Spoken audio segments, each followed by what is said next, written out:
How you doing, man? I'm doing well. That's good. That's good. Family doing After well? after your Volunteers beat the hell out of Kentucky, I'm doing all right.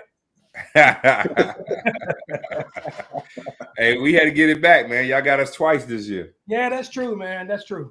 That's true. Good times though, bro. Oh yeah, for sure. You in Kentucky now? No, I'm in. I'm right outside Fort Bragg, man. Oh, Yeah, okay. we're Okay. down there together. Yeah. Yeah. Yeah, I was telling Big L, I'm thinking about trying to come down on Memorial Day weekend. Man, you should. You Yeah, should. for For sure. sure. Yeah, man. If you do, let me know, man. Oh, I will. Most definitely. Oh, Hot Rod. Rodriguez, what's up, man? Just here. What's up, Wells? What's God up? damn, you looking old, brother. I'm old, man. I'm old. Hot Rod, let me I get that know, I car. know. Let me get that car, Hot Rod. I need to go to Darmstadt. You need what you want to get? With the what? What car? Hey, let me get that car so I can go ride to Darmstadt. Are you talking about the Beamer? Hey, well, you just let me get in and go to Dexheim or something. Man, where you guys staying? Where you guys staying at? I know you said where you are, Wells, but Big L and where you guys at? I'm in I'm over here. I'm Alabama. outside of Fort Hood. I'm okay. I'm outside of Fort Hood. I'm like 30 minutes out. Okay. I'm right here in Fayetteville. I'm right here, me and Scott. Okay. Right here together. Yeah. I'm in Madison, Alabama by Redstone Arsenal. All right. All right. Man. We And all got you guys did 20? You guys finished good? You did that? Yeah, I did 22. Shut it down. Yeah. So when I left, Okay. Germany in '98. I got really, really sick. I was diagnosed with Crohn's disease. Oh And man. they were going to medically Oh retire. yeah, that's bad. That's bad. Well, I got the medical retirement. Went to Walter Reed for my medical board. I fought it and lost, like they told me I was going to. So they put me on this thing called the TDRL, the Temporary Disability Retirement List. They put me on that for 5 years. So from '98 to 2003, I was on the TDRL, not wearing a uniform. I was at home. I was a civilian, right? Just out collecting like retired pay. But I had to go back every 18 months for a reevaluation at Walter Reed. And on the 5th year anniversary, they have a decision to make. They either bring you back to active duty or determine that you're still unfit for military service. And then at that point, they retire you with full benefits. So in 2003, they brought me back and signed me to the Airborne Test Board here at Bragg. I was out there throwing stuff out of an airplane and jumping out of airplanes for a little bit. And then they decided, because of the war and stuff, people needing to be deployed. They said, "Hey, you're unfit. You're still too sick to join to go back on. So we're going to permanently retire you." So in 2003, May of 2003, they permanently retired me from the Army. So I couldn't fight that one. So my time was. Well,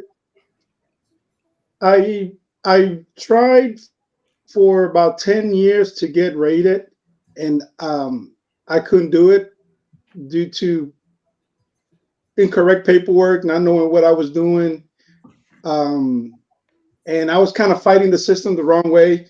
So through work, I was talking to some of my coworkers, and they recommended this company named Trajector, who helps you out with your paperwork and make sure you get it all done. So after 10 years, I finally got rated back in October. But even though I still needed, some guidance with other stuff, and I called Evans, and that's what I was talking. So I called Evans the other day, and we had a long conversation, and he gave me some good, pointers, guidance, and stuff. And I also talked to Rosa, and those guys were there. Who else? I spoke to Chase and Liskowitz, some of those guys, if you guys remember who they were. Oh yeah. And but what I found cool was that, even though we haven't seen each other in almost 20 something years, right? How that one phone call comes up and everybody's there willing to help and walk you through whatever you need,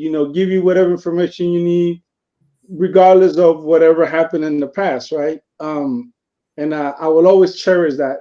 So one of the things that I was doing at work as well with some of the coworkers is, we started seeing that a lot of guys were having problems coping, right? I think one of your subjects from last couple of weeks was getting out, right, and doing that transition.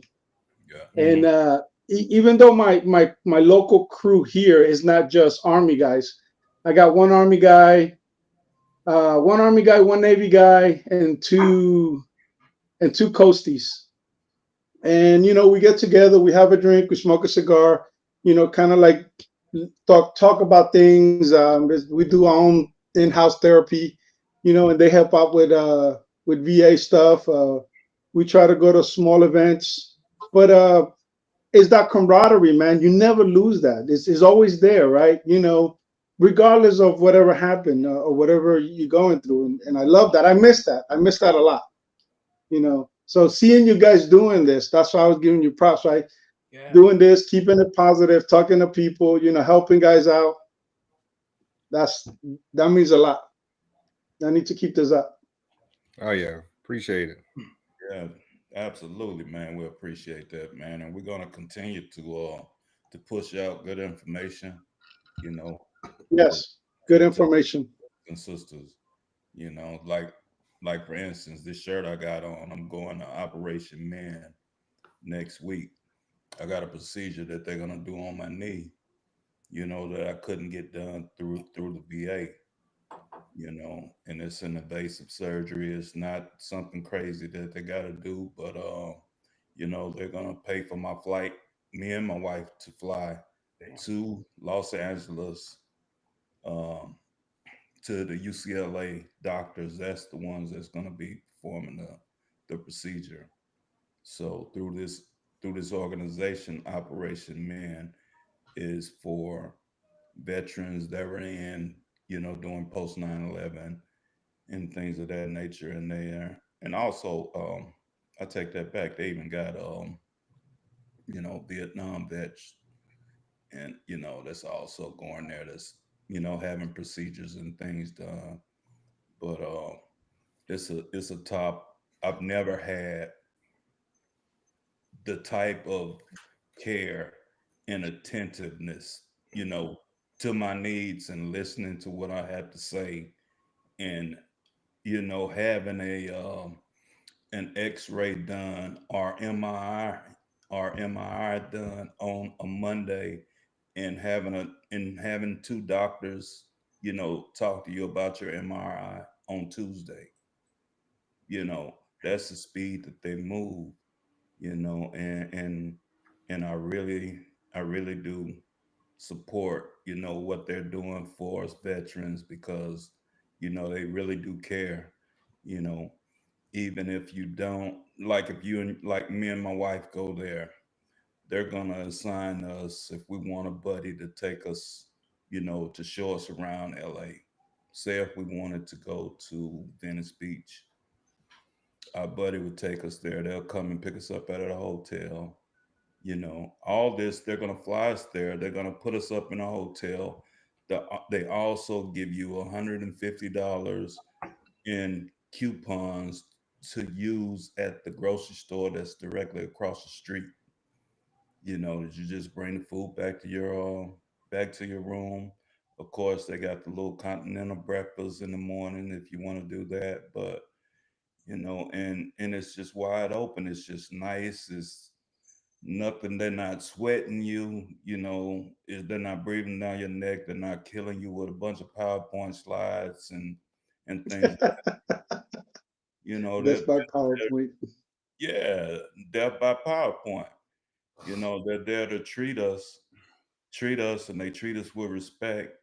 And the rest of the day you go to your appointment. The rest of the day you go and take care of whatever. Go sightsee LA. You know what I'm saying? hmm there's a lot of good programs out there, and I think that I don't know what's. And I meant to ask you what was today's subject, but it seems to be around healthcare and taking care of us right here. Um, if you guys know about programs, we got to put those out there, right? We got to put those programs out there. We got to give them a voice to help out others. Because, like I said, trajectory, I wasn't aware of Trajectory. They really helped me out. They got me on track. They got me rated. There's other. I know you guys probably use it. It's VetTix, right? Yeah. They give out concerts and stuff like that. So it's not just taking, it's giving back too, right? Helping out others. So anything that has to do with that, I'm game. I'm always trying to either promote or participate in.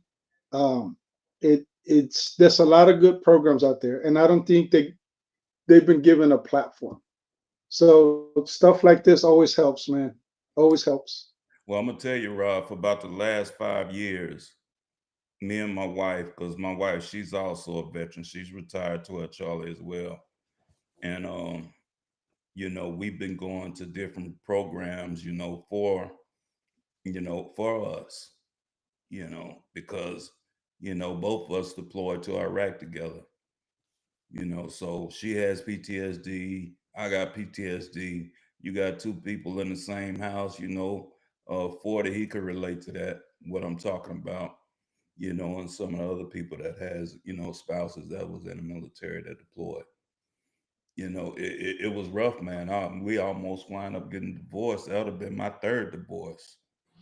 I can honestly say my first two divorces was because I didn't get the help that I needed. After coming back from Bosnia, no help. We didn't get anything when we came back from Bosnia. No. Nothing but a bottle, Hey, drink up, and that's how we healed ourselves. And it was the same thing coming back from Iraq. You don't have time to go. I need to go to mental health. Nah, you down in the motor pool, trying to refit, get stuff off the railhead, trying to get things back situated like it was. So you don't take that time out for yourself when you're in the military And or you're in. it's not so much about coming back to a bottle, but it's about coming back, right? Not having that support. I mean, like Wells, right? You're still a cop. You're still on the force, right? And you got to deal with all this stuff going on in your mind. How do you cope, right? Nobody's there to hold you, help you, guide you. And on top of that, we were young, right? So that makes it worse. That's just dealing with C4 primary and ready to go. So now that we're older, maybe we could deal with it a lot better. Those who were able to succeed, move forward, right? That's why I brought Well, as an example, because I know like his profession after the Army, engaged, constant. So you got to deal with all that coming in all directions. So I was blessed that I don't think that I really had a whole lot of PTSD, right? I mean, I feel that I always grew up angry. That was just me. I always thought that was normal. So, but I know that you got to deal with it. And that's what I'm saying, right? This group of guys that I go hang out with, try to at least every other week, right? We sit down and we try to keep it low key. We try to talk. We, try to recommend things. Couple of them, yeah, they're dealing with that. They go to the VA, but there's so much going on and so little support when you guys went through this and I went through it. And that's why we got to be here for each other. At least that's what I believe. I believe if I go somewhere and I can meet one of you guys, I'm always trying. And I was thinking about this today as we were talking. I always felt that the group out of Germany kind of like stuck together a lot better. I always felt that there was always that connection among us than any other place where I was stationed at, right? I was stationed like in 3 other places. But I never had that connection. Not sure why. Something about being in Germany, right? And talking to you guys, hanging out with you guys. Maybe it was because we went to Bosnia. I don't know. Which remind me, because I saw one of your thing and I saw somebody had their so I still got mine brand new. Was 30 years old, but never used. That was Galuski. I know, yeah. Yeah. Galowski, yeah, it is, yeah. So But we gotta take care of each other. You know, we gotta talk it out. We can't keep it inside. We have to keep that mental health in front of you, right? All the time. Dealing with your kids, dealing with your family, work, all that. Um, it's that's why I'm saying that I feel good that I'm able to pick up the phone, make a phone call any one of you guys, no matter how long it's been since I talked to any one of y'all, and you guys are willing to pick up and answer and hey, what's going on? You know what you need, right? Don't just shut the doors and I ain't talking to you, right? So that's key, bro. It's everything right now. I don't know how else to put it, you know. Absolutely. You know, But Speaking of Bosnia, you know, we started out Tuesday talking about Bosnia. Had Gazuski on talking about Bosnia. So we're gonna let Big L do the introduction and everything. We want to bring y'all in, just get y'all spill on your experience in Bosnia and things like that. that's right. Good evening, gentlemen. You know, as you know, we several of us, 8 of us, we formed a podcast called Total Line, where you know, we have conversations like this and talk about the things that we've been through, and you know, some of the things, a lot of the things that the media didn't bring up, you know, that we can bring light to and tell our own story instead of having the media trying to tell our story for us. You know, so that's what Total Line is here for, and also to help educate. And right now, our two total nine members on here is 40 and Wilson, and we want to thank you Rod, and you Scott for coming on. You know, this evening to help share your experiences with what we dealt with when we're gonna pick this up at when we arrived at Savonsky Broad, you know, with all of our equipment. Um, if either one of you guys, I don't care who goes first, if you could just tell me what was your thought process when we pulled in and they said, "Hey, we here." I that's remember you. That's you, Wes. just being like it was like total chaos and mass confusion for a while, because really nobody had a lot of info as far as staging and where the water was or anything else. All we had was maps and stuff, but nobody really. I hadn't, you know, I don't know who went on the route recons and everything down to the Saba. Uh, Mhm. but just looking at the map, I'm like, you know, we're a pretty good distance away from the water, you know, for equipment and refit and stuff like that. You know, where we going to stage stuff at? You know, the trucks, the bridge, you know, parts and things that we're going to need for that. And nobody really had answers for it because I don't know if higher ups had answers for it at that time.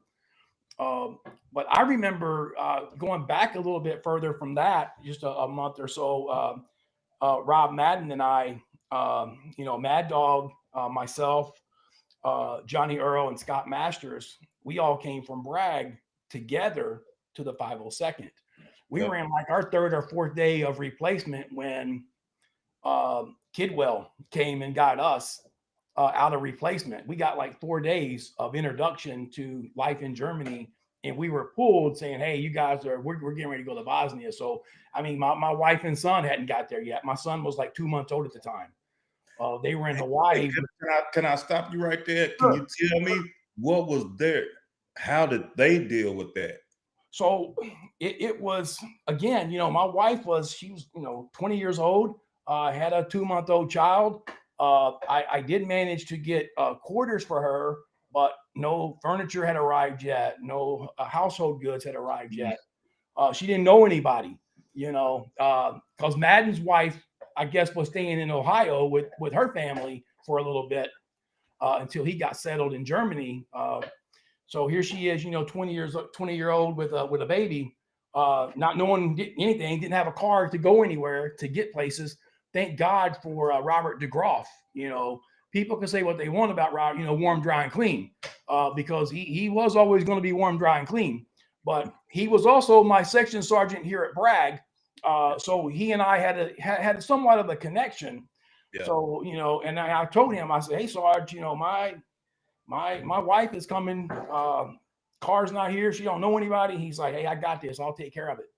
And he did. He went and picked her up from the airport, brought her, introduced to her his wife, who was German. So, that kind of helped out a little bit. Again, like Rod was saying, kind of take care of our own, right? Because nobody else is going to do it for you.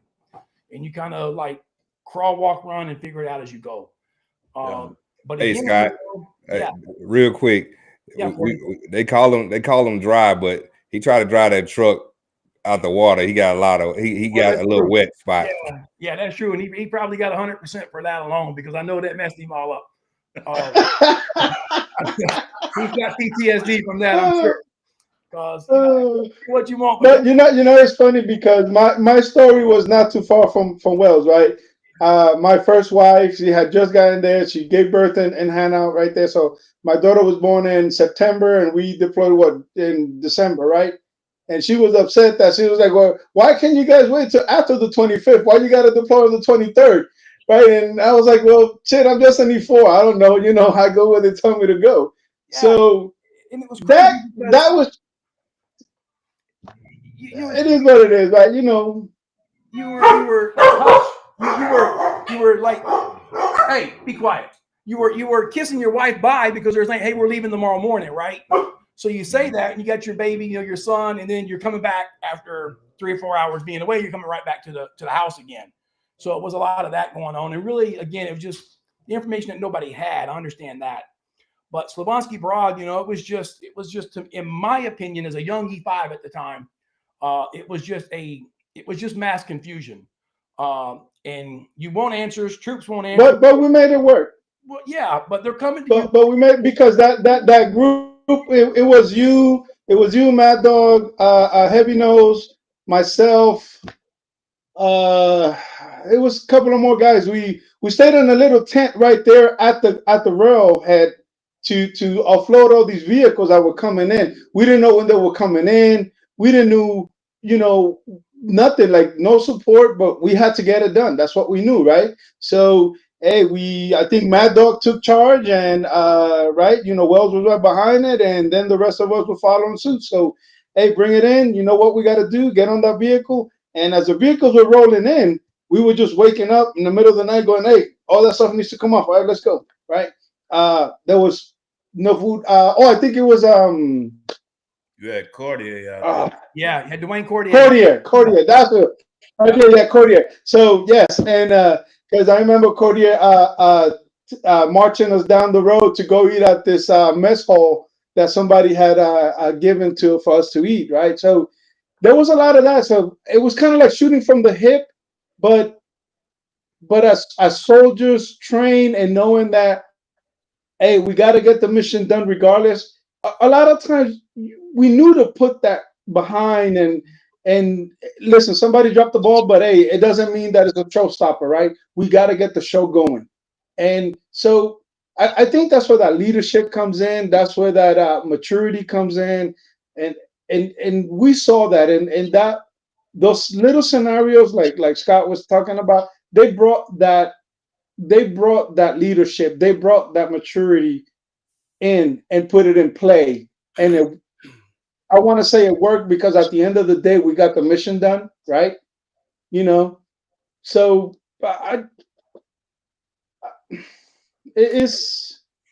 we talk about it. I remember taking a cold ass shower in the middle of December at the rail station. There was no hot water, right? We were over there, I'm walking around with a dictionary and my battle buddy going, hey, dude, I got to wash my ass. I haven't taken a shower like in, 2 or 3 weeks. I said, dude, I have to do something. So we, cold water, playing hokey pokey, but you got to get it done. You can't play, right? Then you want to talk about being put in a where we camped out, right? What was it? There was a water marker right next to the tent where we, and we got flooded out. But we laugh about it now because I think that we showed uh Alan, right? Alan said, "Never quit," right? Keep going, push forward. That was the model, right? It. That was it. Never quit, right? Question. We adopted that from My, him. my question for because I didn't deploy to Bosnia, so I was a young troop in Korea at the time. So what the leadership? Well, it wasn't no leadership had as a 12 Charlie deployed before. Yeah, the problem was we didn't have a constant first sergeant with us. Gotcha. It was kind of like by committee. Like we would have an acting first sergeant for like a week. He would get relieved, and then somebody else would slide in. So until I believe it was Wade Kerr, I think More? Kerr got there. Wait. Those big old glasses. Yeah, I mean he could see the future. Don't get me wrong. I mean, dude had he could see what was coming. But that was like the first, I guess, because we had the tall guy. I forget his name. Tall, lanky guy that was a first sergeant. He didn't last long. I think we were at Harmon when he got there. Yeah, he took the place of Gladden because Gladden went on leave. Yeah. You had Kidwell, Gladden. I think they were in and out of schools and stuff like that, going for advanced non-commissioned officer courses, things of that nature. So they were kind of like in and out and rotating out. And it was just such a fast pace, and everybody was like, this bridge is going in on this date, no matter what. The General Nashes of the world, and Abrams of the world, and those guys, they were setting kind of unrealistic timetables for when this bridge is going to go in, because look, we just got washed away. Everything that we own is gone. Thankfully, nobody lost their life in that.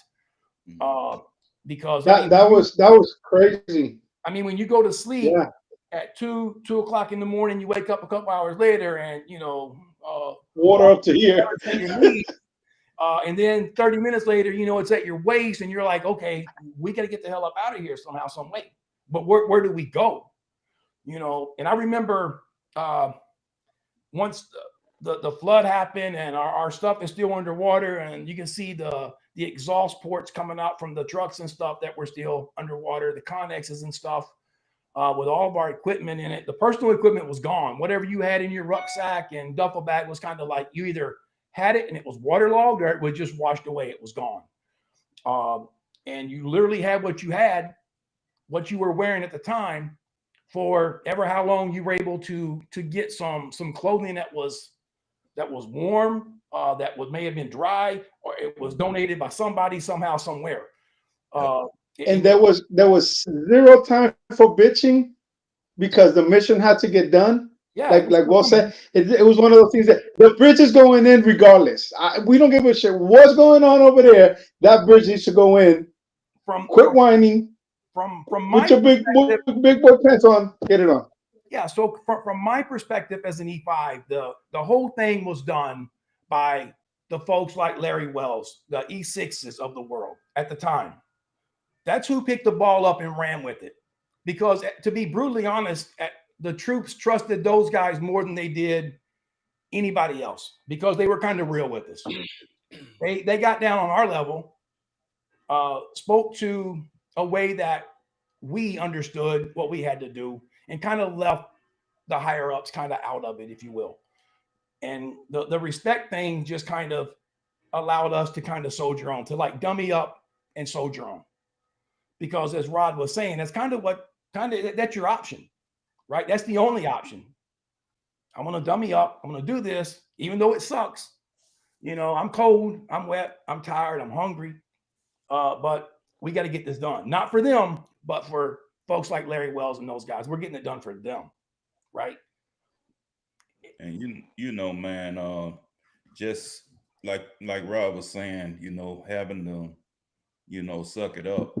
And it's hard for you to say that I'm cold and I'm wet when I am too. I'm looking at you. I'm right beside you. What do I look like? What the hell are you bitching about? Yep. shut the hell up and let's make this happen, you know. And that was a different type of code. I'd only been to Korea, you know, I'd been to Korea, you know, 4 or 5 years earlier, and I thought that was the coldest place I'd ever been in my life, right? It was Korea code. That's as cold as it gets. Bosnia was a different type of code. And it was a code. It was cold for a long time. There was like no break. It didn't help it that believe it or not, that winter was one of the worst winters they had in like 5 to 10 years. I want to say, just like the flood. Yep. And I don't know who picked that site. It was nobody from the 502nd who picked that area to put our stuff in. I heard it was Negrich, First Sergeant Negrich. I heard it was him that picked it. He was my first sergeant here at Bragg, and I saw him kind of standing on the banks of the Saba, and I was like, hey, I said, who the hell made the decision to put us in this bowl? It's like a big crater in the ground, you know. And then I found out later that it was kind of Negrich who done the route recon of that area and said, put stuff here, stage your trucks here, you know, we're good. Not to kick him around, because I don't think he knew the flood was coming. I don't think anybody knew that at the time. With everything melting and coming downstream on top of all the rain and snow and everything else, it was just bad. It was just terrible. Nothing you could get done. It was. You know, it was so bad, you know, that they even flew, like Larry said last week, flew in Negrich. Yeah. Not Negrich, but Warwick. Warwick. Yeah. Warwick. Yeah. Flew him in.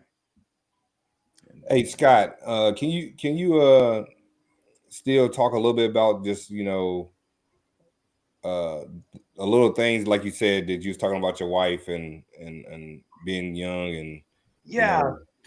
So to me, that was kind of like the hardest part for me. I deployed before, obviously. It wasn't my first station or nothing like that. So, but being new to that area, to that country, you know, and them coming 2 or 3 days in, and me and Madden are like, you know, what the hell? You know, we got family coming. Why can't you pick someone else to go on the advance party? Why us? You know, and they're, you know, Sergeant Graham was my platoon sergeant at the time, one of Rodriguez's favorite. He was my platoon sergeant. Sergeant Shue was my section sergeant at the time. And they're just like, look, man, we don't have time to. I was like, well, can I stay back so I can at least get my wife settled? You know, can I stay back for a couple of days? I don't care to deploy. I will deploy. That's not an option, really. I will deploy. But you know, she doesn't know this country. She's got no friends here. Her only friend was Shannon Madden, and Shannon was staying in Ohio with family and friends. You know, she wasn't going to come right over. So I was kind of pissed that I wasn't allowed to at least stay back a little bit of time to, you know, a week or so to kind of like get her at least somewhat settled. Make sure that she's got, her and the kids have kind of what they need, right? Dishes, beds, couches, something to sit on, something to eat out of, a way to the store, to at least know where the store is. Hell, I hadn't even seen the PX at the time. I damn well know my wife hadn't seen it yet because she ain't even there yet. So those type of things bug me a little bit. I didn't think there was enough of a leader action to give a damn about the soldier when I first got there. You always got to give a damn about the soldier. Yeah. And I don't think that part. Was that your first time in Germany, Wells? Yes. Yeah, Okay. first time in Germany. Yeah. So with me, we were new too. I mean, I already had a couple of months in. I know you only had a couple of days, but Kuzmik's wife was the one who kind of like helped my wife in process at that time, right? And while we were gone, she helped out a lot. And it's part of that support element, right? It wasn't not just the soldiers, but it was the soldiers' wives, right? The ones that had a little bit more experience, the ones that have been in the system a little bit longer, the ones that have been in country a little bit longer. That's all key, man. Yeah, I don't think that we would have been able to get it without those ladies. And thankfully, also, you know, John Albrish, you know, Staff Sergeant Albrish, dude is, I mean, I can't thank him enough for what he and his wife Tanya did for my family. They made sure, you know, once I told Albrish what was happening, he kind of linked me up with, he said, hey, you know, make sure that, we'll make sure that Tanya, his wife, meets Laura, and that they, become acquainted and they can communicate with each other, know where each other lives, phone numbers, things of that nature. And Tanya and my wife, Laura, became really lifelong friends. They're still friends to this day, still really good friends. So that connection really kind of put me at ease a little bit because she was like, just across the way there at Sportsfield, and we were on Pioneer. But I knew that Albrish was going to make sure that Tanya, his wife, had my wife squared away, especially with a child, so that kind of gave me a little bit of a warm and fuzzy that she was going to be taken care of to ease my mind a little bit as I focused on, going down range. And then, on the train it was, for 4 or 5 days, trying to figure that mess out as well. So it was difficult. Again, I was just a young E5 at the time, man. Yeah, I think I'd been an E5 for maybe a year or two at the time, still learning. Because it wasn't, I was coming from Bragg, and it was different than what it was at the 502nd. I didn't know a whole lot of people at the 502nd. Again, I knew DeGroff because he had left Bragg to come to the 502nd again. I knew Madden since basic training, so I knew him. But, I didn't meet the great guys, the 40s of the world, the Qs of the world. I didn't know those guys yet. I didn't meet them until I actually got there. I really kind of got to know them downrange, to be honest. I didn't know we was in the same section, to tell you the truth. Yeah. Yep. Me and Bemis. And Bemis, yeah. Well, and maybe and back to my original question, right? What was that ingredient that made us so go together that 20 years later we're sitting here talking, right? So I think it was what Will said, the fact that we all kind of met under those conditions, right? That being downrange, being in that where you really have to put yourself out there, right? You can't, there's no time to be all proud about whatever, right? You guys say, hey, this is my wife, this is my section sergeant's wife, y'all need to meet, because I gotta go, right? So and little things like that, those scenarios, I think that's why we were so close, right? That it made that chemistry, right? We had to make it work. So yeah, it's something that has been in the back of my mind for a couple of days. I think in a weird way, deployments kind of like build that type of relationship amongst people. We're never going to see eye to eye with everybody we serve with. We're just like any other job. We're just not. Myself, I would, there's some people that I didn't care for, but I would still lay down my life for them because that's what we're supposed to do, right? We're supposed to take care of each other. So you're not going to see eye to eye with folks, but when you serve in those type of conditions where you're literally sleeping on a boat, for months on end, doing your best to stay warm, the guy sleeping beside you is help keeping you warm, and you're help keeping him warm. You kind of let personal feelings go at that point, and you do what's what I've always called is just doing the right thing, because if not you, who? If not him, who? So that's you just got to do that. And then when you suffer, and I'll say suffer because guys, we suffered. Bosnia was a different type of deployment. I don't care what anybody says. Those conditions were horrible. And there's no other way to describe them. And somehow, some way, again, I don't know how we made it out without losing several people. I don't. I know lots of people went into the water with the mine boom, and when Larry and Spelling, those guys were constructing the bridge and closing it, with the airlift mission and all the snow and ice, and just given really a matter of hours to do the link counts, to get everything prepped, to throw a crew together, of people who may have never done it before. When Castillo came to me and told me that, I was like, yeah, I got how long? As he's got, and he's like, hey, pick your crew. so I picked a crew of motivated soldiers that I knew could get it done. And they got it done. I want to be honest with you.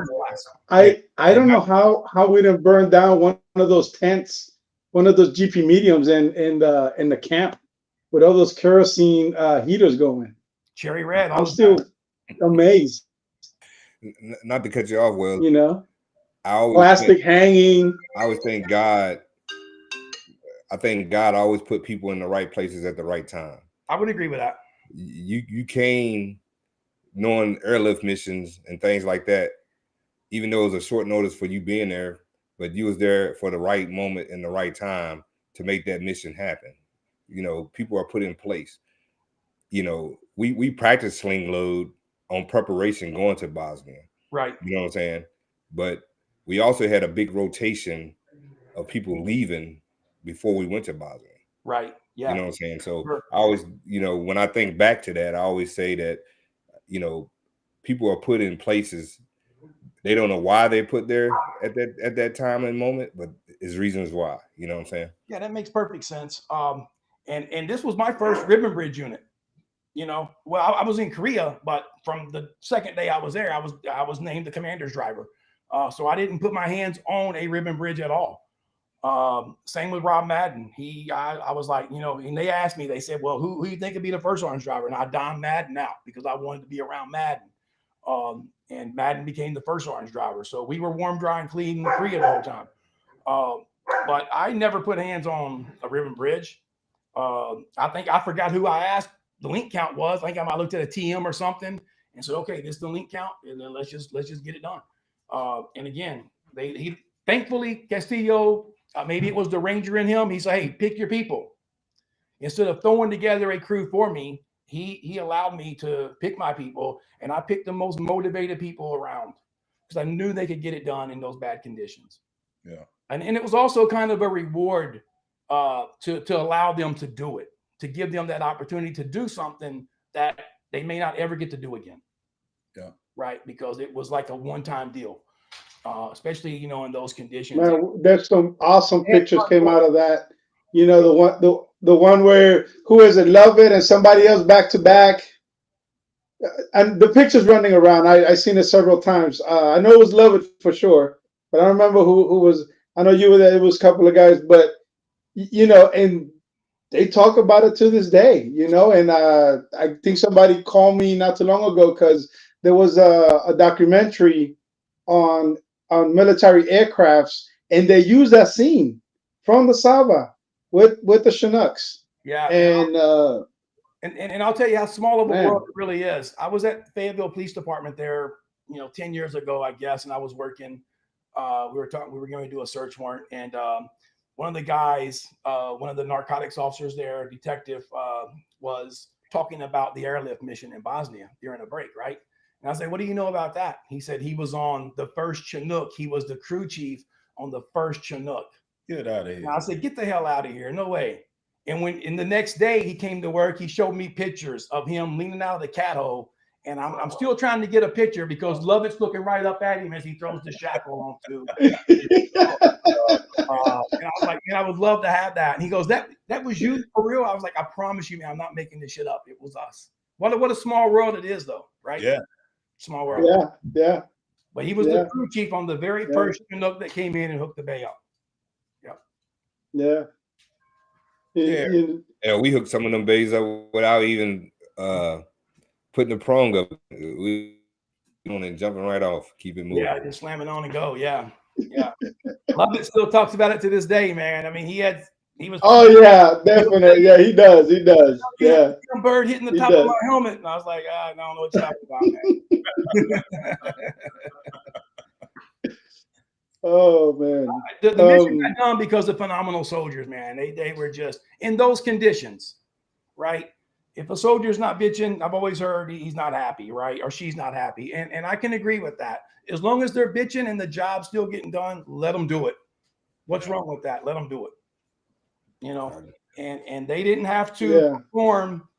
They didn't have to perform the way they did in those conditions, but they did it. They reached down and grabbed something extra, and they just did it. And I was amazed by all those guys. That's, you know, and like Rod said, you know, I still do my best to keep in contact with them. I'll reach out to them, whether it's on Facebook or a text message or what have you, because that's what we should do. Absolutely. Hey, Rod, Rod, I want to point something out. You see, you see all these people on the screen. That comes from, you know, I joined the Army in 84. Our leadership taught us how to be close. It was taught to us at a young age as privates, you know, to hang together, to be together and take care of each other and look out for each other. And so those are the lessons that we taught our people. We taught you guys. Absolutely. And tonight is a testament of what it is. I mean, of what that, the power of what we did or what we were taught.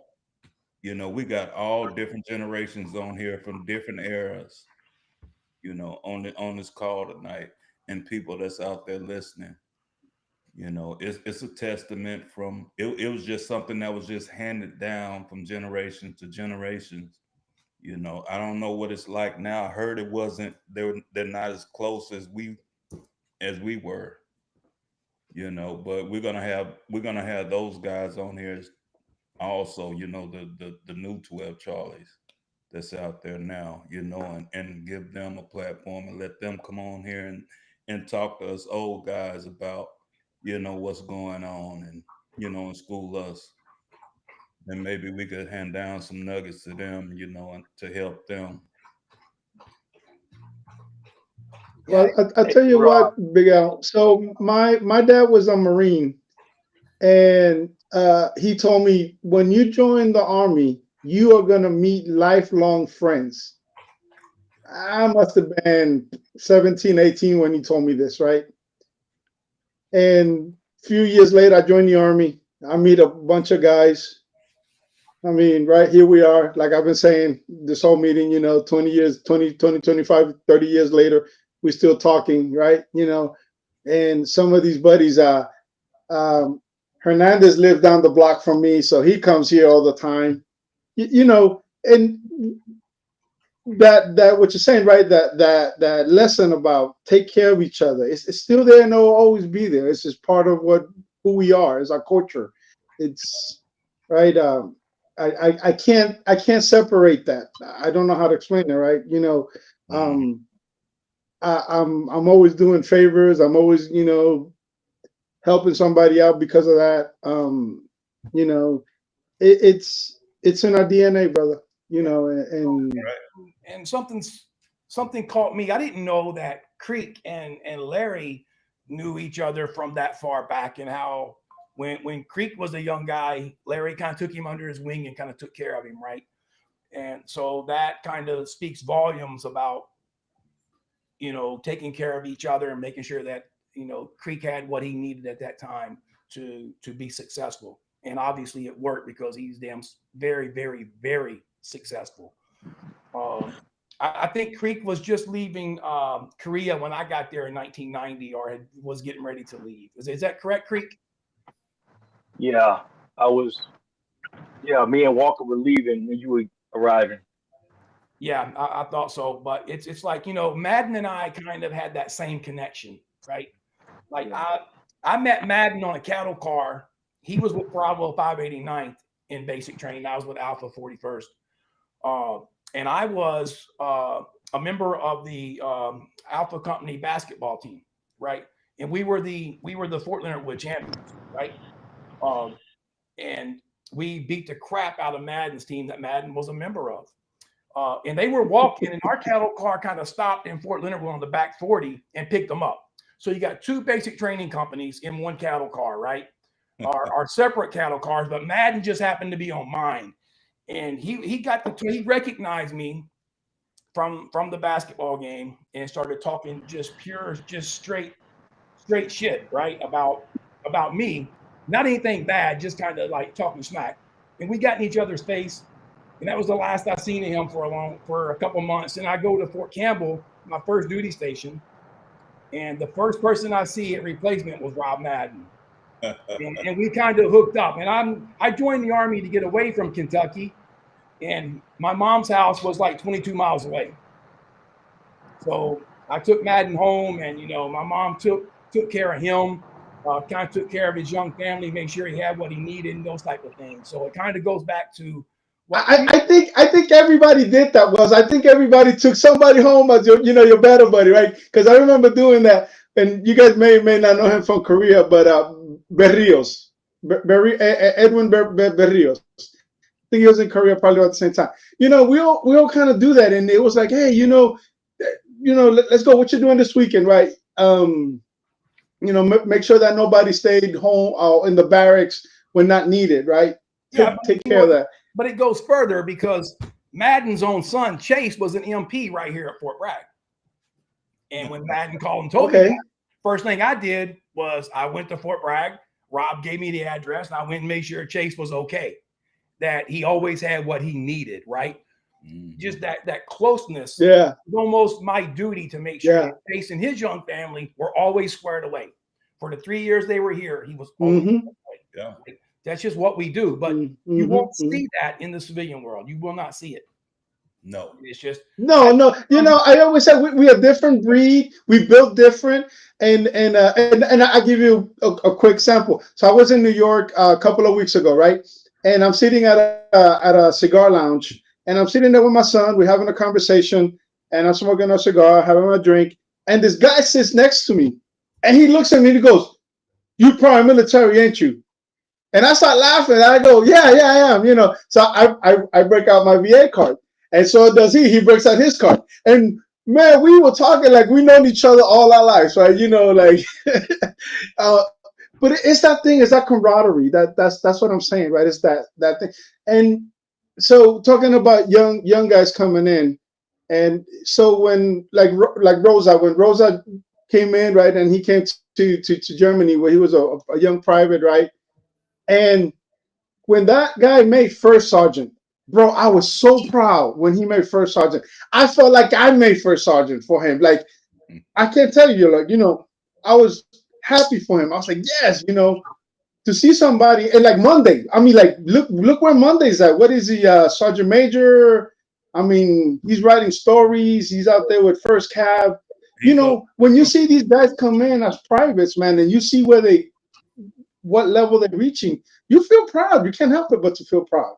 Yeah, that and right?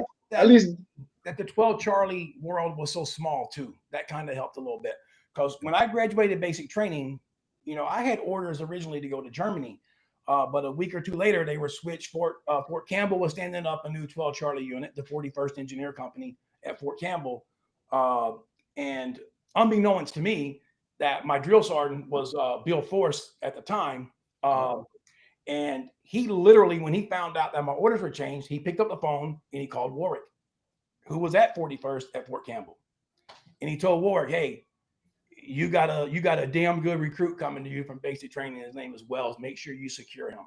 Make sure you secure him in Madden. Madden is coming with him, right?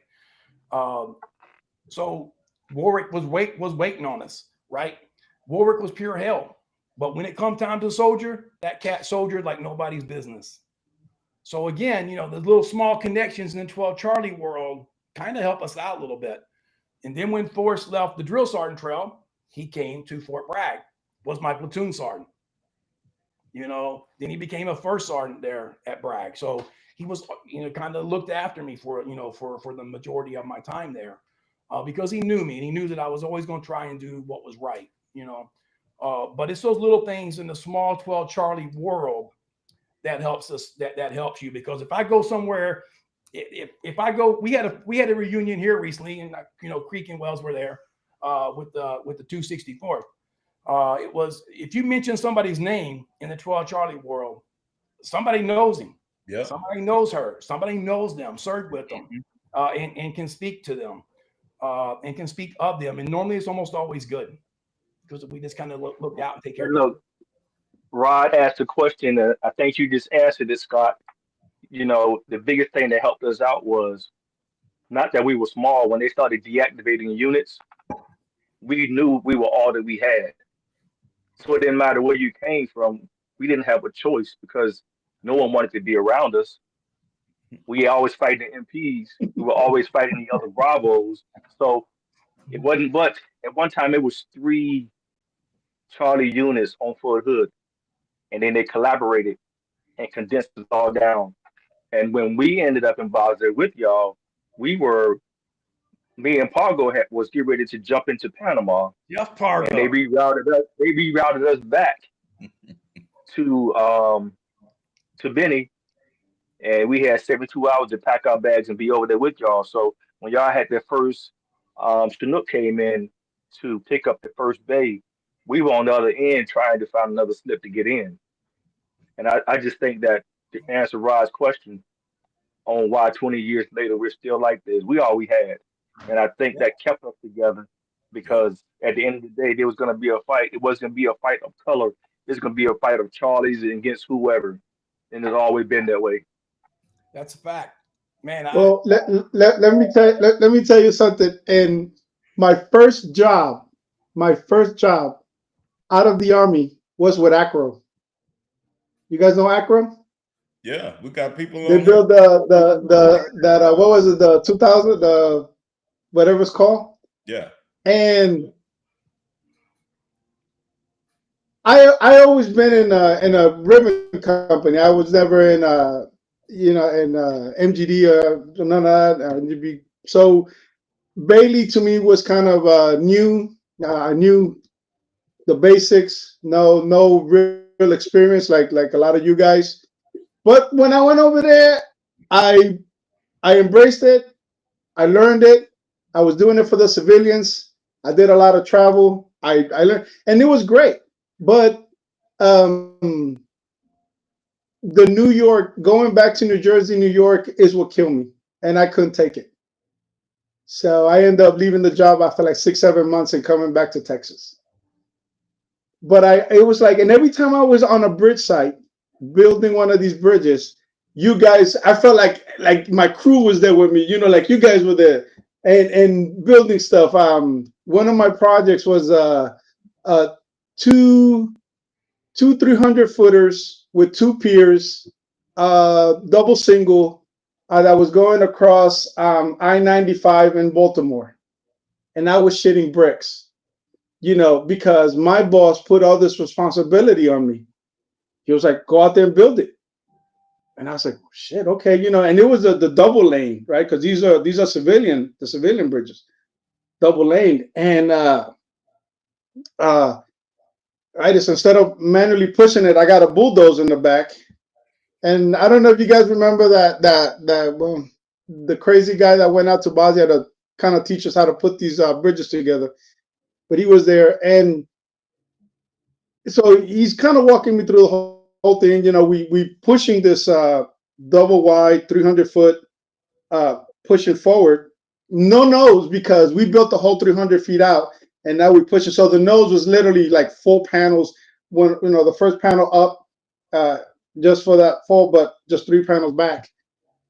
Man, I was shitting bricks, and I'm like, fuck, But I'm trying to remember, because I remember Spelling yelling at me the few times that I did Baileys with him, and you guys that had all that, and man, we got it done, and it felt good. But it's that keeping who trained you, who taught you, who was there, what you're bringing to the table, and saying, I could get this done no matter what, right? Like Will said earlier, the mission got to get done.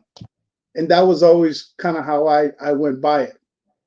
So, and I still live by, it's funny, even now at work, I talk about the 11 principles of leadership, right? Because you're dealing with people. A lot of the civilians don't get a lot of the stuff we talk about, right? We talk in riddles. We always using acronyms. We acronym happy. We like to throw acronyms like they're going out of style. But it's who we are, right? It's who you guys, right? Like Larry Wells, you guys, you the old guys, Cree, you guys were the old. You guys are a couple of years before me. You brought me up, right? And I try to bring others up. And that's what we put in there, right? That's our little bit that we keep. How much of that to this day, I don't know. I spoke to Rosa a couple of months ago, and he brought something up. He goes, man, the same way, you guys, like Wells was saying, somebody made that phone call. Hey, he's going over there, take care of him, right? Somebody made that phone call. And when he got there, so it's a transition that keeps going. We got to do that. Even now, as civilians, we still we still got to do that, right? Like you talk about Mad Dog's kid. I think Rosa's kid joined the army too, and he's here in Fort Hood. So it doesn't end. It just keeps going.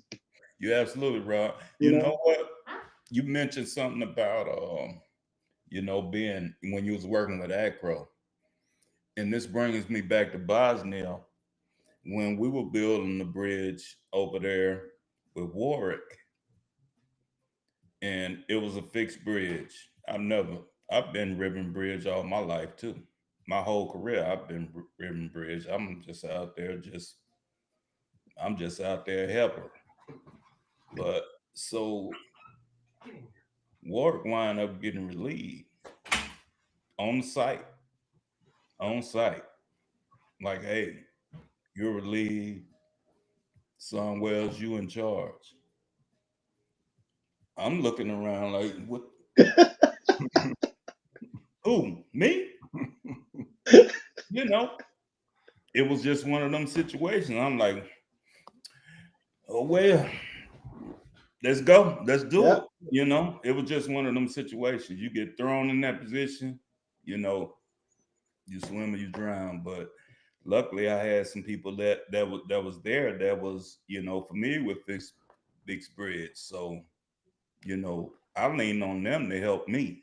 It's not because you're a leader, you're supposed to know all of this. Hell no, it ain't like that. You got soldiers that know more shit than you know. So you got to listen to them, put your pride aside, your ego aside, and listen to the people that's been doing this. They know more than I do.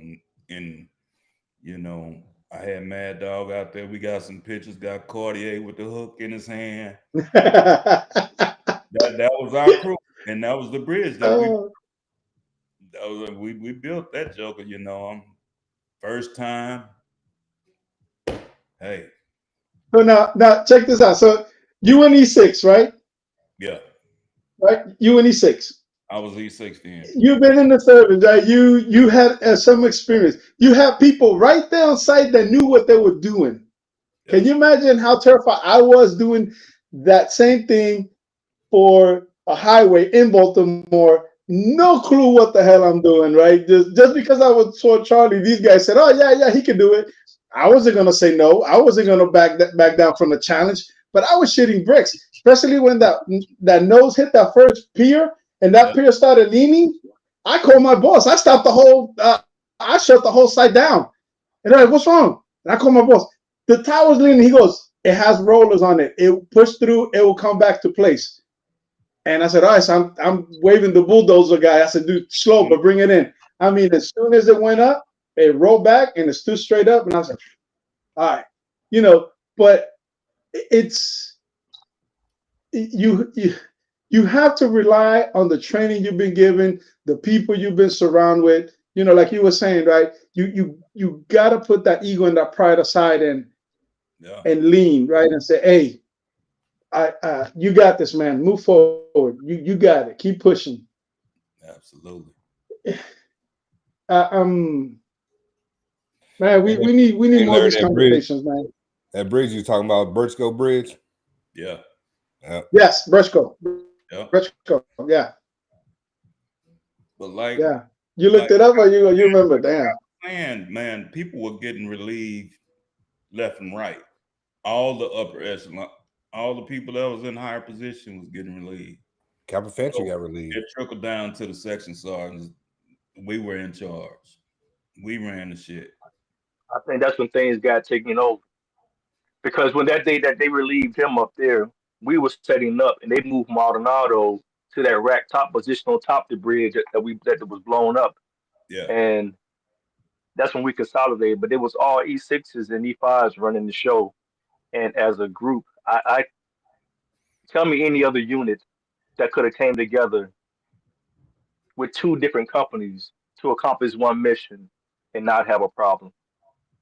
Because you had platoon sergeants and these companies wanted to run stuff, and all of them was gone, and it was all the section sergeants working together.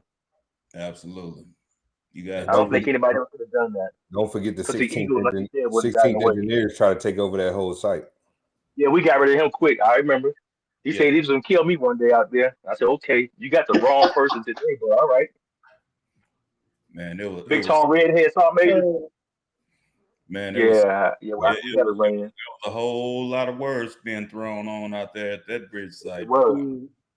If you Makes it so wasn't crazy. Well, And well, the building I work in have a picture of our bridge on his wall. I work for AMC, Army Material Command. Never heard of them until I moved here. They got history all throughout their wall, and our bridge. I don't know if y'all remember they try to put that bull crap sign, 16th engineer sign. At the beginning yeah, of the bridge. yeah. So that's what's on that wall today.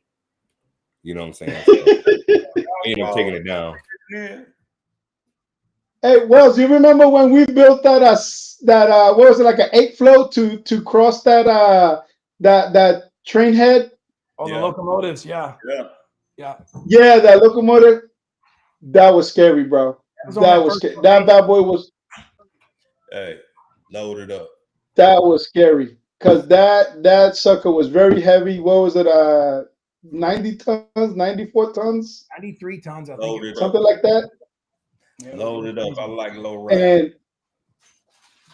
And it was breaking dog bones left and right. Thing was up on the side. You was screaming. Man. Oh, that was scary and dangerous. Hey, but to tell you what, that right there, when we was in Iraq, and I know I'm jumping ahead a little bit, that type of mission and doing those type of crossings helped us in Iraq, because in Iraq we had the same type of current. You know, I think over there was 13 feet per second. I think in Iraq it was like 11 feet per second. It helped like on a lot of crossings, you know, crossing 4 Abrams or, you know, 3 Abrams in an 88, you know what I'm saying? Things like that. That's why I said, you know, God always prepares for the next mission. Always. Knowing what you could put on those loads on your rafts and get it across safely.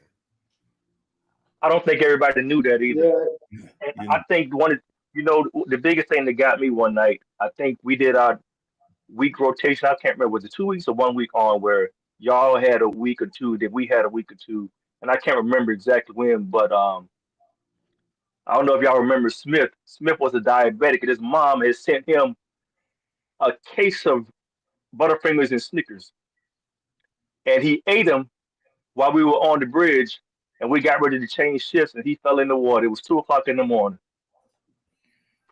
and I think it was me and somebody else got in to get him out. And Klein called down. He was at the rack top and asked them, did we have the weapons? I said, what'd you say? He said, did y'all lose any weapons? Because you know somebody had just lost a couple weapons downrange. I mean, downstream. Yeah, I said, that's Rangel lost his. yeah. Okay, yeah. So we Oh. was next up.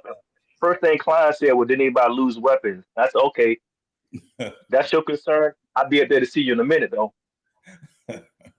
Smith almost died that night. And you worried about the weapons. Okay. But y'all had some good people over there. Y'all really did. And then not only that, we had 586 on the downstream. Yeah, 586. Pope was there because that's what That was Westbrook, us. and then went right. Yeah. So they left. Y'all went. Yeah. So it was. Wow. We came from Benny. Yeah, we came from Benny. That was us. Yeah. 586 and Y'all got Pope y'all as well. stuff under. Yeah, when y'all went underwater, that was us who sent our stuff forward. All I gotta say, supply sergeant, 586.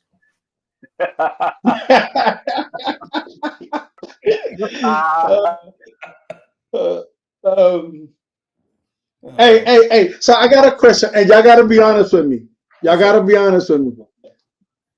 So that gun that Kubrick said that somebody stole.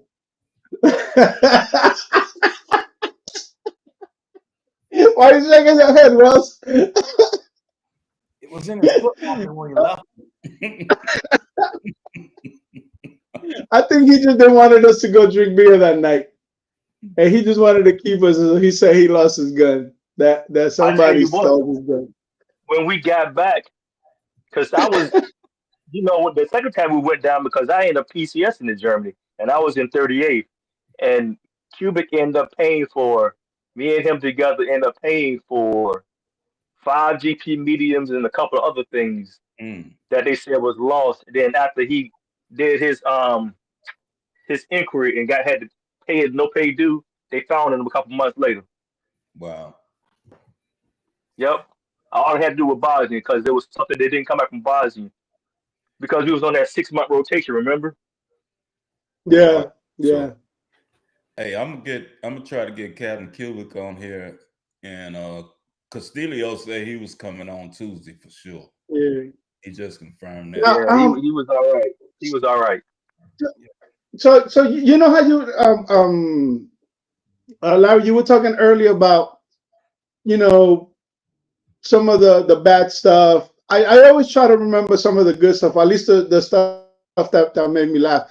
And I can't remember what was our platoon sergeant's name. And I know that when we were down in Hungary, we were running one morning, and they ran us through the mess hall. Who was that?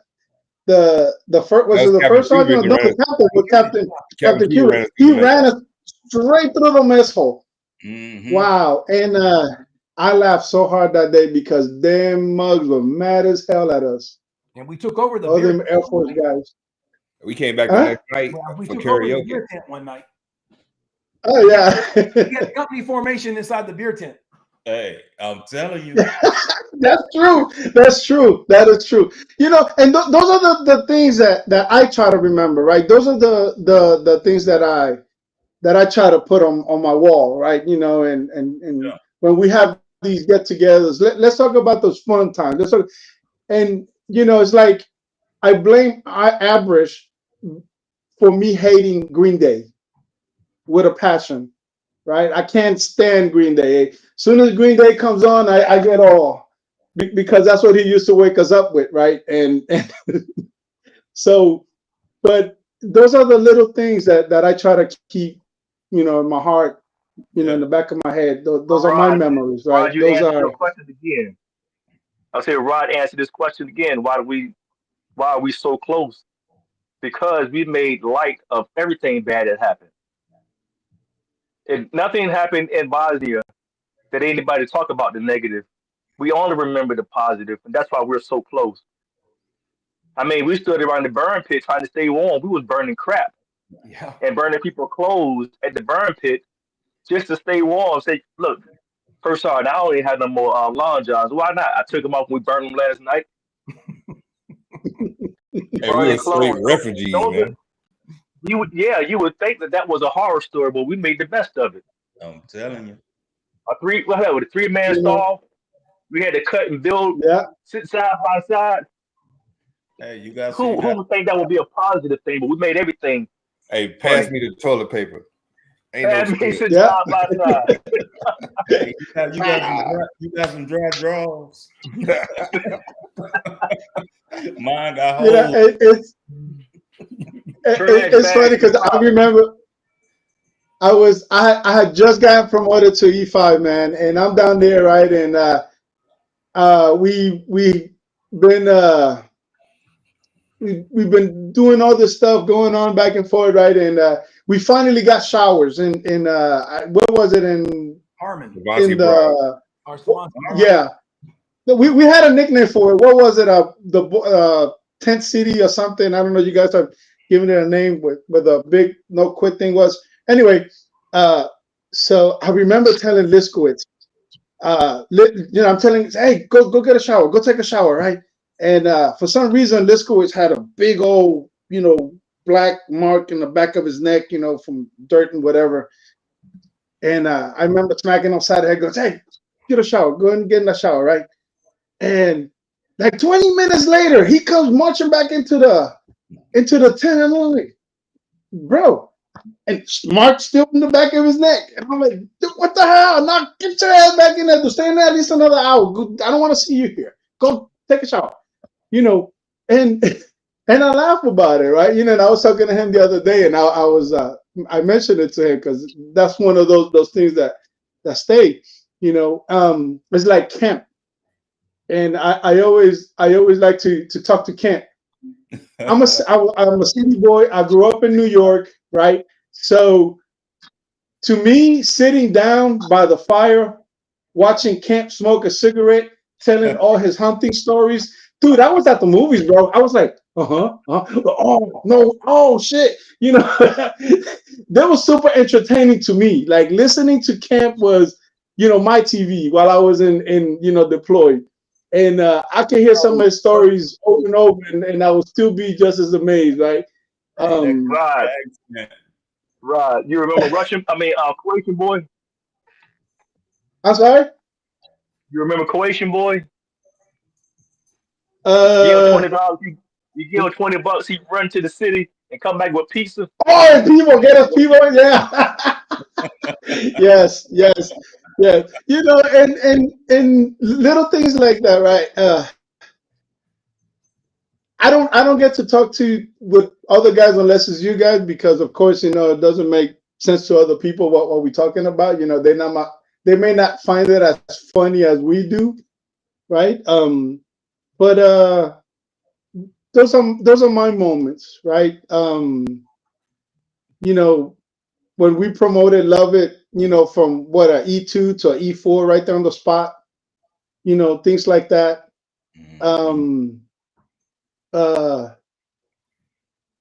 Just little things like that. And I try not to make it all about Bosnia, but more about Germany in general. But I spent 21 months down there. Or some of y'all spent even more. So yeah, you can't help but to wrap your head around a lot of that stuff that happened down there. And you know, like well said, we survived. Nobody got hurt. You know, was not seriously hurt. You know, we didn't lose nobody. You know, and a lot of stuff came out of that. A lot of good stuff. You know, stuff that I think made us the older man, the wise guys we are today. Bruh. Hold up, this shit. Bruh. Hey, listen, this Warren G. Rod, I can't. Y'all can hear me? yeah, go ahead, Warren. Yeah, we hear you. Oh, hey, I just want to tell Rod. Remember you sold me them damn 380s?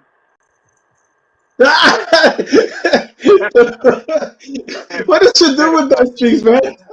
Hey, you know I couldn't bring that shit back. You set me up. Hey, Wells was like, I mean not Wells, but Smoke. You gave it to me. What Smoke? Yeah, what Smoke? What's Smoke name, man? Evans. He was like, man, I'm gonna tell you, man. Roger, you know how he talk. Roger, he sold you them damn guns. You can't take them back. You can't take them back to the state. No, I didn't sell them because I couldn't take them back. Let me tell you why I sold them. No, I'm gonna tell you why I sold them because so I had the 380s and I had a llama, right? And the llama. So here's the thing. So I had just bought that brand new BMW, right? And so they told me, oh, well, you can only ship a car back if you bought a car, blah blah blah. Like I want to say probably about a month before my ETS, they told me, oh no, we're not gonna pay for shipping your car. I'm like, what you mean you're not gonna ship my car? They were like, nope, because you could have bought an American car from the PX guys over there, and you decided to go anyway. So I was like, well, how much is this stuff gonna cost me? They were like, well, $900. I'm like, well, who the fuck has $900 laying around, right? You know, we soldiers. So I had to sell as much stuff as I could, as quick as I could. And that's why I had to get rid of a lot of my stuff. But I try to ship them. They were like, hell no. They say those aren't. They say they too small. They not recreational weapons or something like. I couldn't ship them back, and that's what Evan told me. Like, man, that's what he's like. Hey, man, you can't ship them damn things back. I was like, oh well. Man, stuff them in the duffel bag and put them on transportation and let them handle it. Yeah, that what they told me too. I was like, shit, I ain't going to jail. You gave them to me, and I still didn't bring them back. I gave him 40. So I know 40 could have set it up to ship for 40. What you did with him, 40? Hey, I was too nervous. Yeah. I was too nervous. I gave him away. They're buried somewhere there. They're buried. Yeah, they over there somewhere. They're buried. They over there Yeah, man. somewhere. Oh my God. You know, little things like this, man. You know, and then you hear some of the bad stuff, right? Like I heard that Amber had died in a car accident, right? Cora's wife. You know, and that really, you know, her because she was an opportune. You know, she was a good friend. You know what happened to McGallen that he got hurt in what was it 55th 55th. in Kansas, and he's on in a wheelchair. He came to my wedding, man, you know, and when I saw him, I always thought that I was, you know, strong and stuff, and I saw him, man, and I broke down. Jesus Christ, seeing somebody like him, you know, full of life, you know, guy always, you know, going, you know, in a wheelchair. Man, wow, it broke me down like a shotgun, bro. You know, hearing about what was that other guy from 38 that died, Mexican guy that everybody knew. Martin Not Mendoza. Some Peña. Yeah, you know, so you that's the reason why to me it's important to try to remember the good stuff, right? You know, whether we went out, you know, got into a fight with the Turks and the, you know, right outside the gate, or Larry, was it you that put the picture of the flood zone? Yeah. You know, so we'll go there all the time and hang out. Barbecues we did in the back of the barracks. I remember Wells trying to cook that. What was it? Half a pig that was humongous over there in Bosnia. That shit was a total family. It didn't work. Hey, that's Fubai.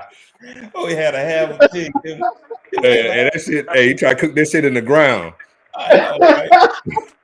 Hey, them old wine customers. Half a pig alone was like goddamn 200 pounds, bro. We knew it. It took us about 5 days. That shit still wasn't done. Oh, you know, and I guess, you know, back to Creek, you know, yeah, well, the fact that we can laugh about it today, right? That's, to me, that's what's key. That we can look back, laugh about it, you know, have a good time, and build on that. Is the world, bro. I don't know how else to put it. Just, you know. Hey, we're gonna keep pushing out good information, good content, Rob. That's what we're here for, man. That's what we're here for. Yeah. Keep it positive, you know. No matter what happened back then, you know, we were all young and going through stuff, you know. Now it's different, you know, new world, and we gotta keep giving example to these young soldiers coming through. You know, to me, just talking about the past, you know, whether it's good or bad, we could look back on it and laugh about it now. About how cold it was in Bosnia. That's the thing that when you say Bosnia, everybody think about cold. That's the first thing coming to their mind. How damn cold it was. Hey, Larry, this is therapeutic for all of us, I think. You know, even when I go to my VA appointments, I just looking for Scott, you know, to see him in the building. And we, you know, give him daps on the way in or whatever. But this right here is therapeutic. And I don't think a lot of us realize how important this event is. I'm glad y'all put this together. Yeah, for sure. Appreciate you, bro. Definitely.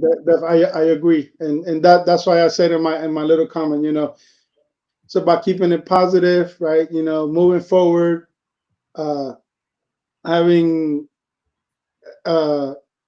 advice for one another, you know,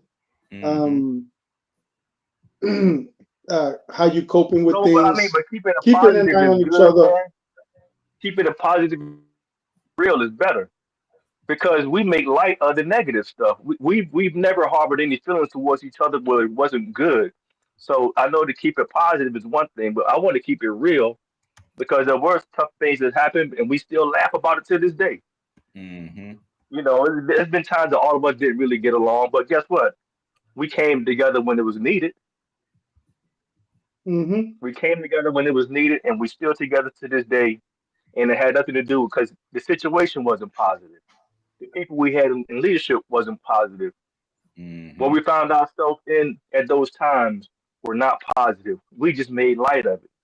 So I want to keep it positive as well, but I want to keep it real too, because people are getting stuff off their chest that's been keeping them back into a corner where they stuck still in Bosnia.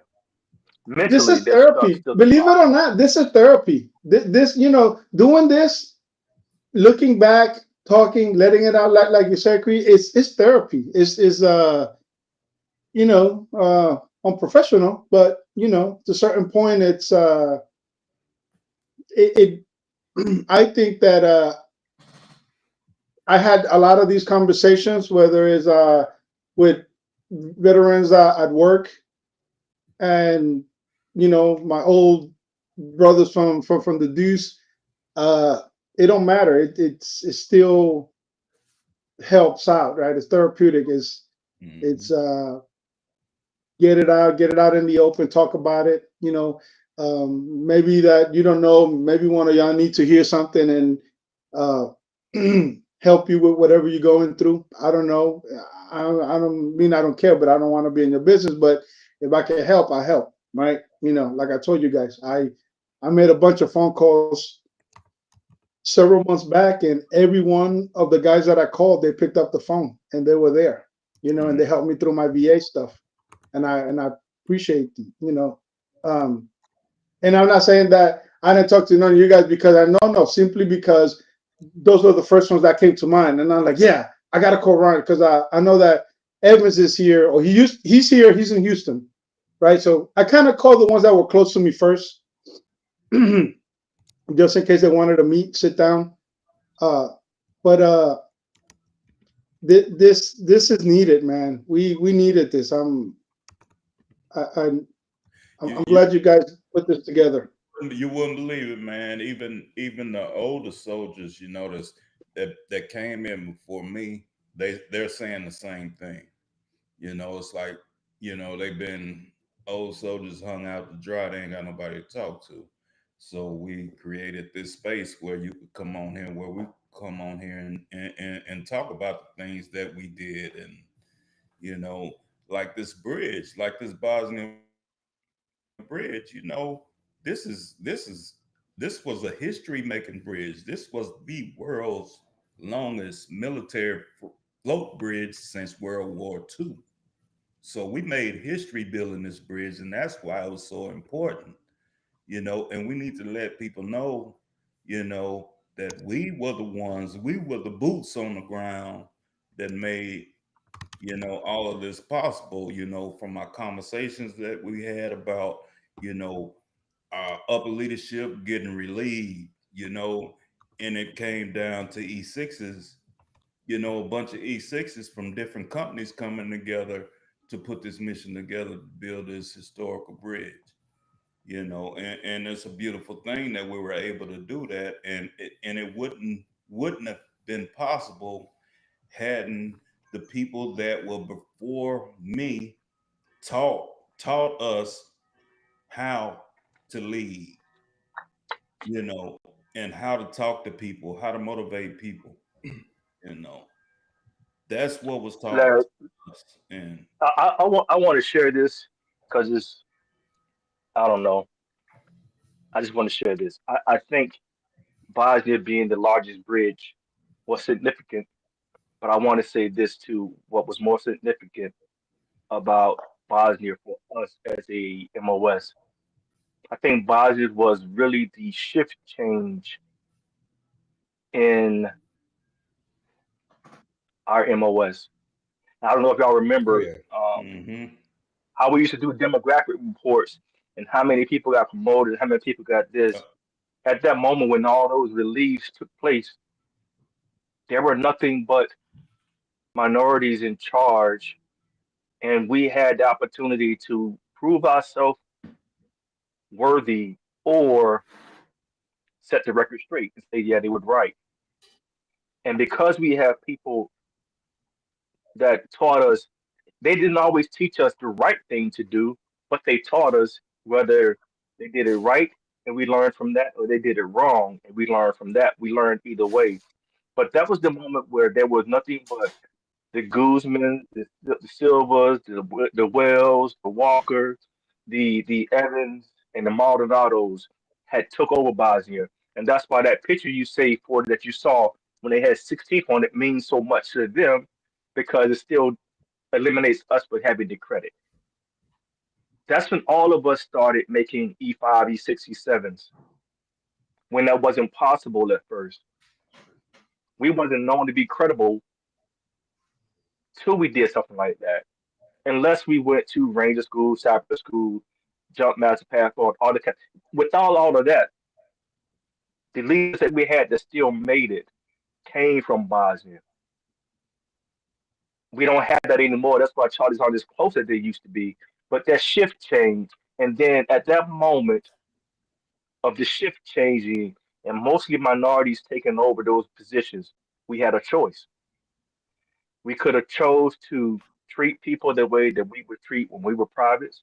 And I was the only black guy in my platoon. Well, me and Neil at one time, Clarence Neil. We could have chose to treat people the way that we were treated coming up, or we can treat people how we were supposed to be treating one another. And at that moment, we chose to treat everybody like we were all brothers.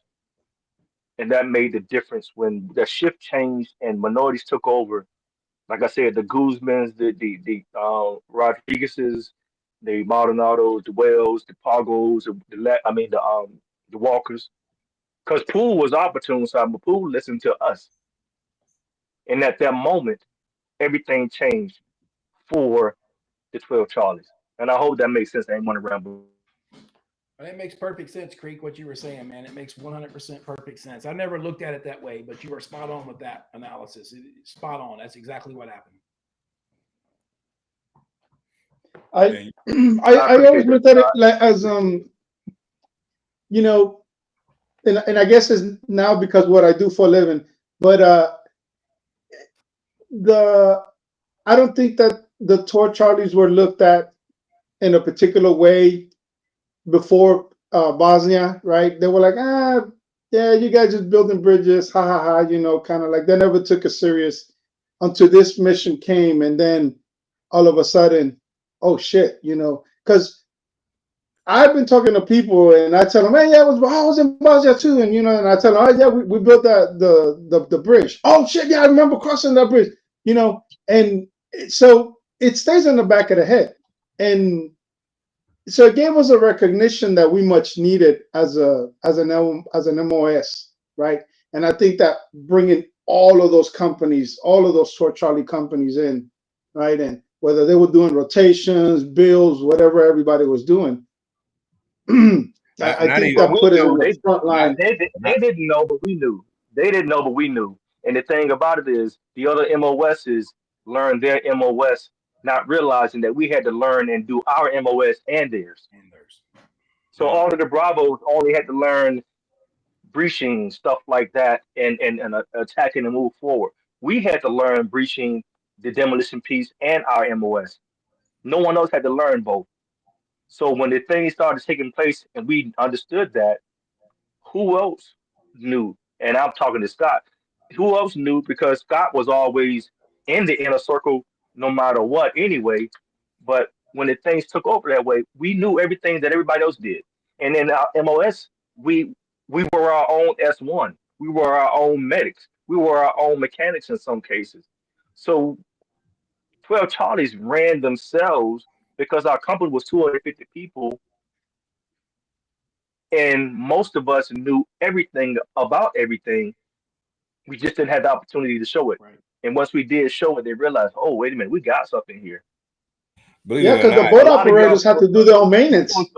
Yeah, you put services on vehicle that you weren't supposed to do without getting checked, and then you would take it to the 3 yard to make sure that the service was correct. But the Charlies poured their own services on their vehicles.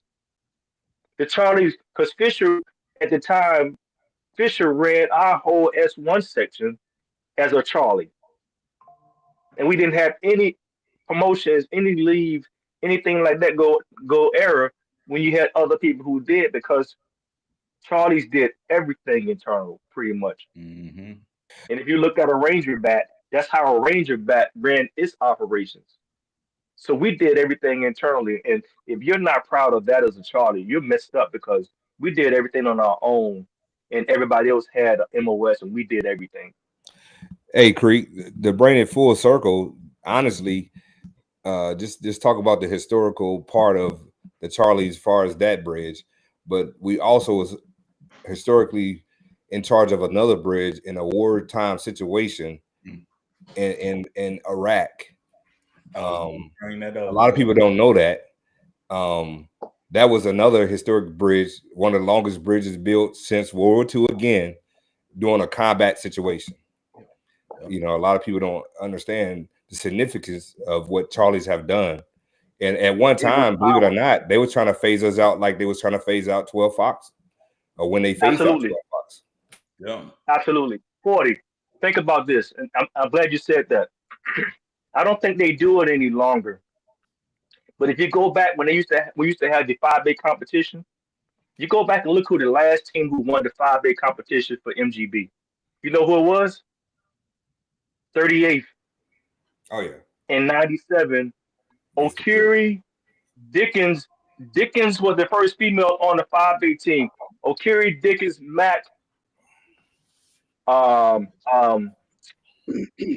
forget his name. Puerto Rican guy. I forget his name. You talking about Quiñones? Always worked out. Delgado. Okay, Delgado. Me, Doss, Gordius, and we were the last team to win the 5-day competition that they had when you go to the Brits. That was against the Brits, right?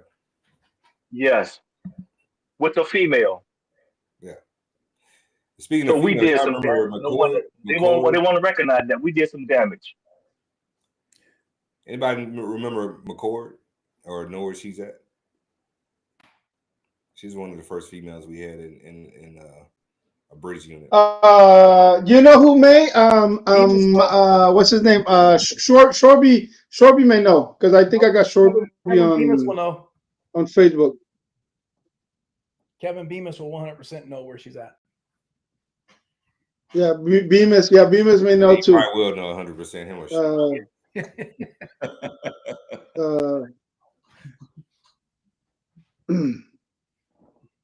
So did you guys know that the Marines have one and a single bridging company, and they do MGB? Yeah, we beat them in the that's what they do in '92. They do MGB and Ribbon Bridge, actually. Yeah, and Ribbon. Yeah, you're right. You're right. My bad. You're right. Yeah, they do both.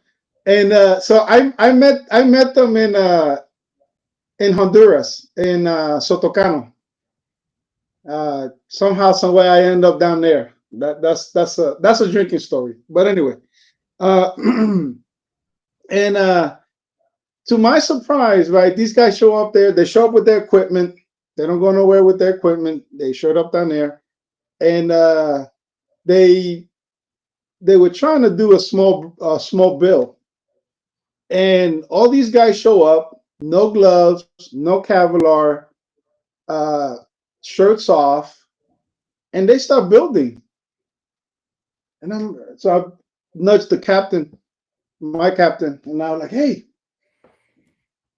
is that like no safety? Like safety was out the window." And I was so surprised. And that's how they worked. Like safety was not a concern to them. So I kind of brought it up, right? And I was trying to be safe about things. I'm like, "Hey, you guys should don't tell about." I said, "Okay, fine, fuck it. I'm not gonna tell you." Then when the Acro, the 200 showed up to Honduras to help out in building, these things are the panels with dunked in to be galvanized. So that liquid metal, usually when it dries, it leaves these sharp spokes. And I kept telling them, I said, this is the reason why you guys need to use. And one ear went out the other. And sure enough, until somebody got the hand cut, and then they start listening.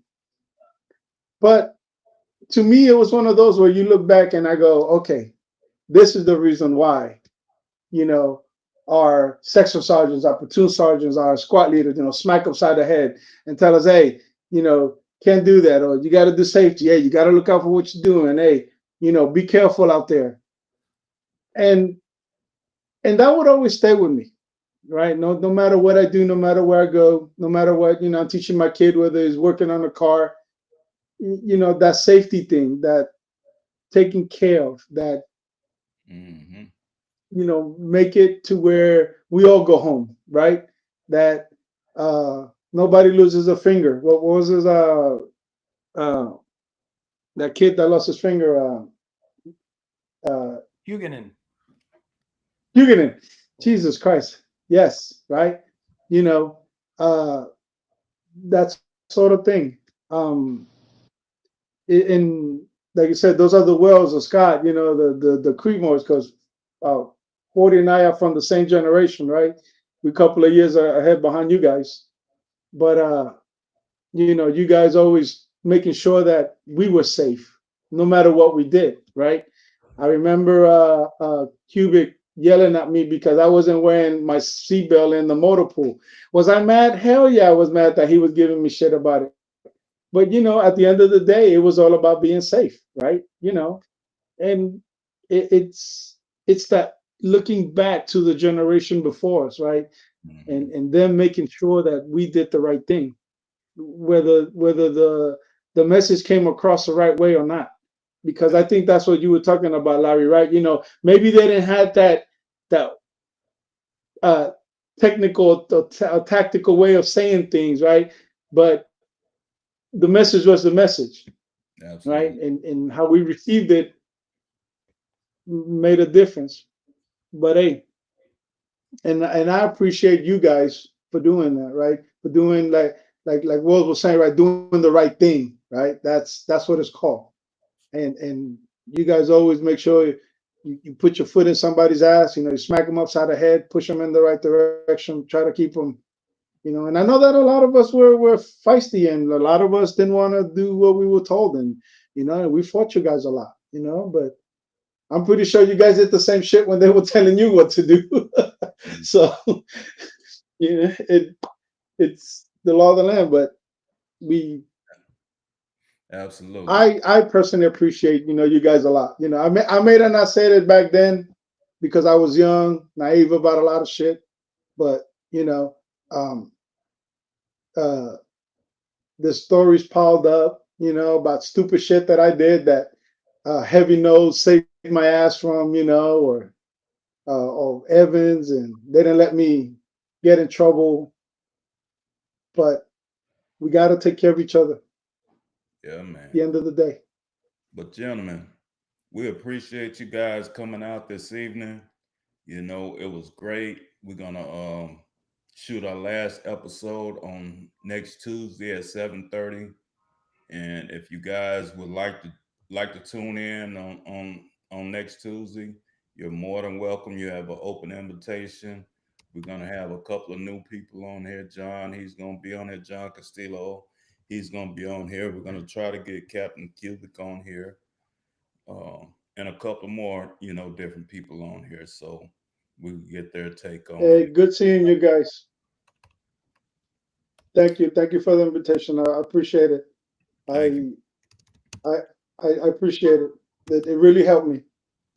Thank So you. thank you guys. Appreciate you. Right on. Yeah, man, I appreciate seeing you guys. I'll tune into the next one too, just to hear all the stories, man, and check you guys out. All right, brother. Thank you Yeah, so man. much for tuning in. Yes, sir. All right, Yeah, Jerry. we always say toe the line. Total line. Total line.